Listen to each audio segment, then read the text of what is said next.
Magandang umaga Pilipinas, live mula sa Pag-asa Weather and Flood Forecasting Center, narito ang latest sa lagay ng panahon.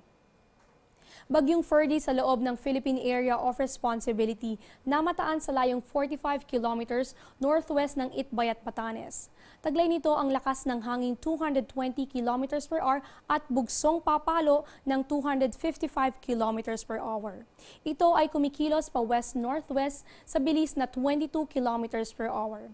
Bukas ng umaga, asahan ito sa layong 495 kilometers west-northwest ng Itbayat, Batanes. Sa Biyernes, ito ay inaasahan sa layong 845 kilometers northwest ng Itbayat, Batanes at inaasahang lalabas ng ating boundary sa Sabado ng umaga.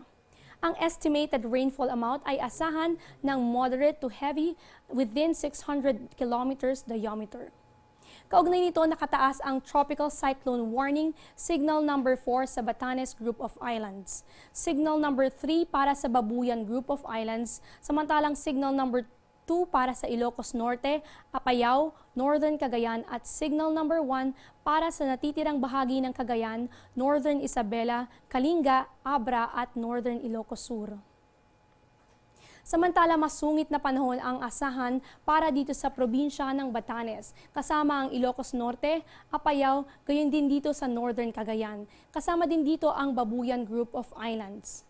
Mga pag-ulan na may pagbugso ng hangin ang mararanasan dito sa lalawigan ng Ilocos Sur, Kalinga, Abra at natitirang bahagi ng Cagayan.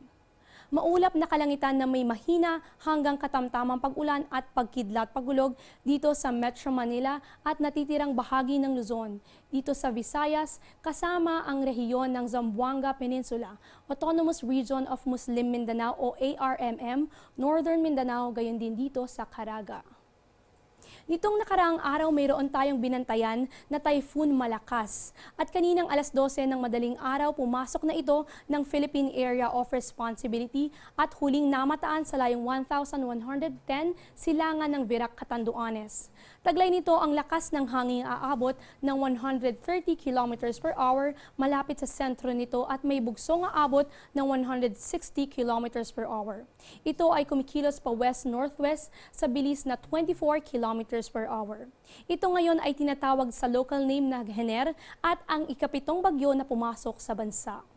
Patuloy na tumutok dito sa Panahon TV para sa update mula sa Pag-asa. Yan muna ang latest, ito ang Panahon TV na kung saan walang pinipiling panahon ang pagbibigay impormasyon.